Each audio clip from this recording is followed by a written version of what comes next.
Hello there, it's time for testing training, and this is Inder P. Singh on today's class, which is how to write effective test cases quickly. If you have been assigned the task of writing test cases, then you may have certain worries that it may take you a long time and effort to write those test cases. Then you may be worried about whether when the test cases you write are read by others, whether they will be able to understand your test cases or not, and if they are going to have problems in running your test cases.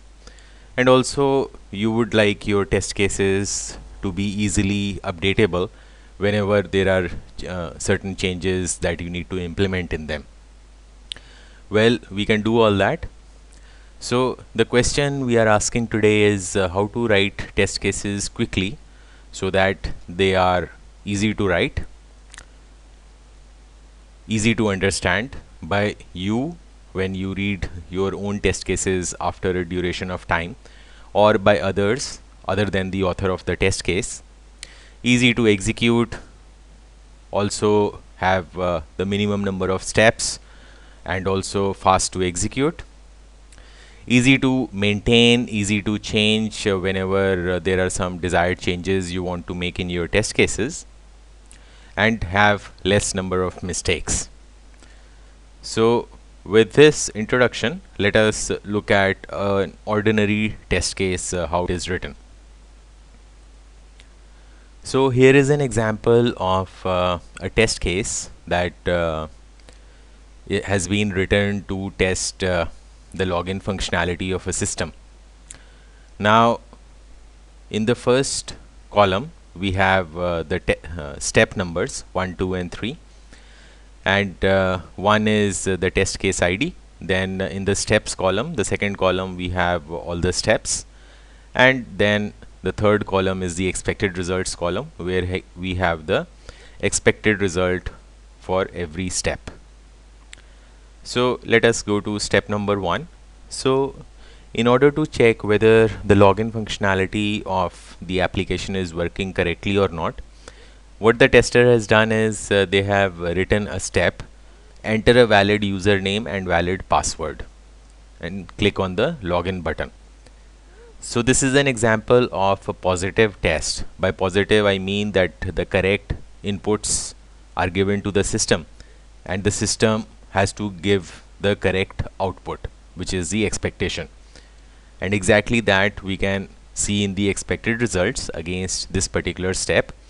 It says the application should display the home page. Now, after the first step is executed, what the tester now wants is to give a negative inputs. That means it is a negative test.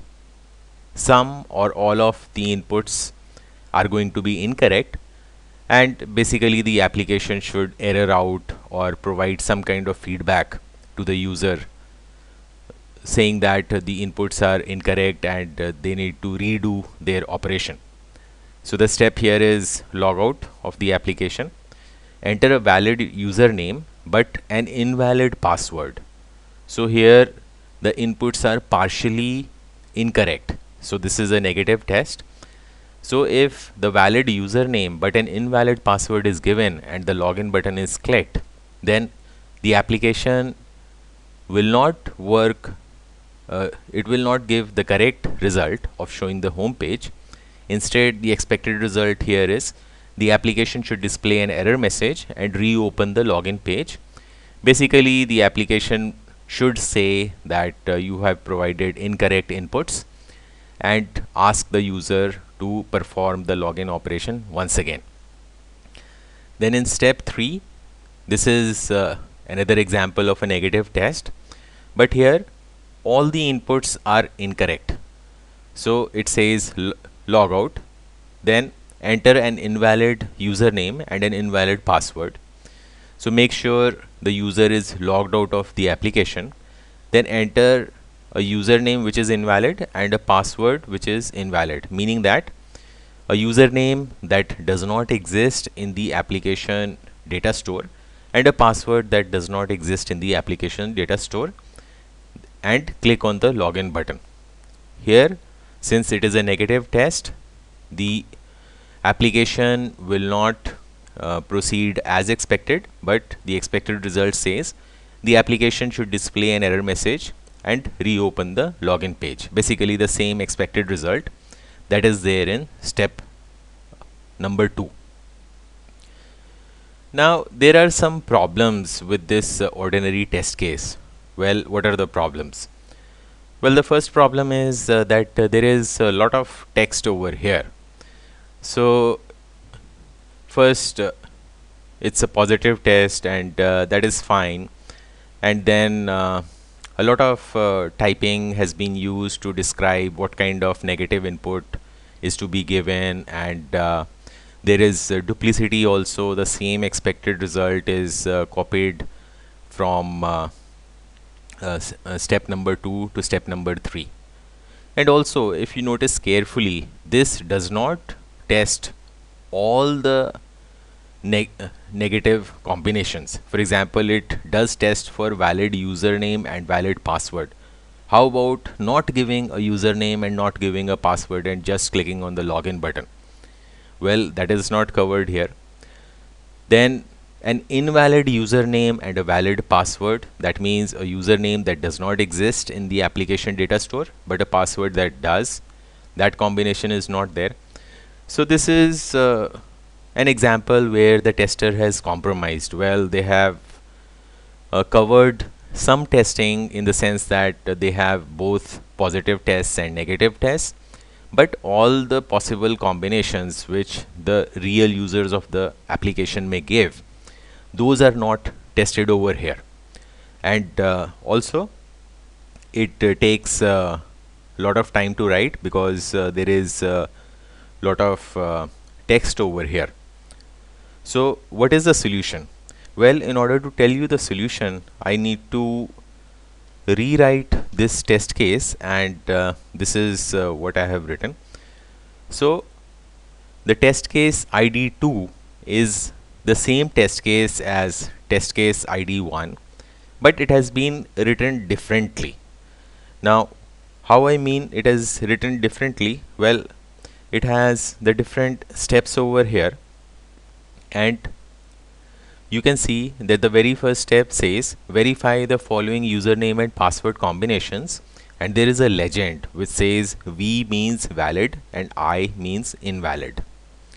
And in the expected results, it says E means an error message and H means the home page. Now, since there is just one step and it asks to verify all the combinations, now very little typing is involved. So if you write your test cases like this, you will end up spending much less effort in typing out the text of the test case. So here there are multiple combinations. So as we can see, first the username is blank and the password is blank, and the expected result is E, which means that the application should display an error message. Then it is blank and I, which means username is blank and the password is invalid, some invalid password which does not exist in the application data store. Again, there is an error message. Then it is a blank username and a valid password, one of the existing passwords in the application, but again the expected result is an error message, and so on and so forth. It tests all the combinations, and also in the end it does a positive test. It gives a valid username and valid password, and here the application displays the home page. Now if you notice the differences between test case 1 and 2, test case 1 is the ordinary test case which took longer time to write, and also the coverage of the test case was not as good as the test case 2. Test case 2 is faster to write. It required less effort in typing out the steps and the expected results.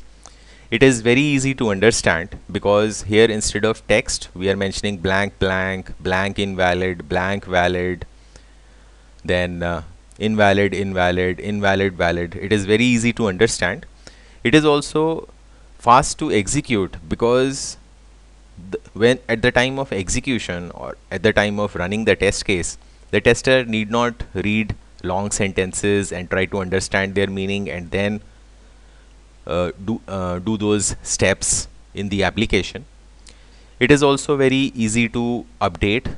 So let us say that it is not possible to give a blank username and blank password. It will not allow the user to click on the login button because the login button is disabled. In case the username and password fields both are blank, then you can just delete this particular step. So it is easy to update also, and because it has been written in a systematic fashion, chances of mistakes are less. Unlike the ordinary test case number 1, where there is a lot of text and chances of mistakes are very high unless someone spends a lot of effort in going through the entire steps and the expected results and make sure everything is correct. So this is how you write test cases quickly, and you get the additional benefit that your test cases are more effective. They are easier to write, they are easier to understand, they are faster to execute, easier to update. So you get not only you can write test cases in less effort, but you get the other advantages also. Now just one explanation about the combinations over here. Now as you can see, there are in the test design, there are 3 possible values for the username and again 3 possible values for the password. By 3 possible values of the username, I mean it can either be blank, which means no username is specified, or it can be an invalid username which does not exist in the application, or it can be a valid username. So there are 3 possible values for username and there are 3 possible values for the password. So 3 times 3 is 9, and 9 is the number of combinations.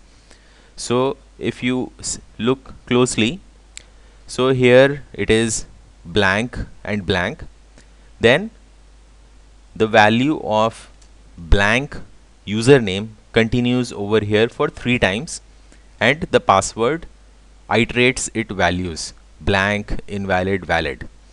Then again the value of invalid username continues for 3 times, and again we iterate, or means we run the values of password which are blank, invalid and valid. And again we have the value v for the username, which means it is a valid value, and again we put the same 3 different values in the same order. So this way you can have 3 times 3, 9 combinations. So all possibilities of blank, invalid and valid username and blank, invalid and valid password are given over here. So this is how you can write more effective test cases much more quickly, and also get very good side effects, that your test cases are easy to understand, they are easy to execute, easy to update, and also have much less mistakes than if you write the test cases in the normal fashion. So I recommend that you use this particular approach to cut down on your effort, your time of writing the test cases, because test cases are written before testing is executed in many cases, because they serve as a guide, they serve as a record of what actually was tested, and also they help to aid the memory. Later on, if you just want to refer what you tested a couple of months ago, then you can just refer to those executed test cases at that time, and then you can remember what exactly was tested. So in many cases, test cases are written. It is not always exploratory testing. So whenever you are writing test cases, follow these approaches, and you will be able to write your test cases faster and much more effectively. Now let us take a moment to recap what we have learnt.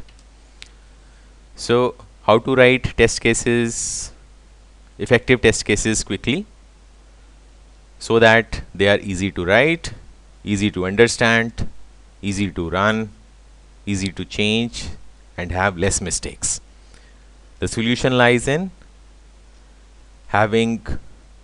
using tables in the test case, so that you spend your effort and your intelligence in designing the different tests, not in the actual typing of the text.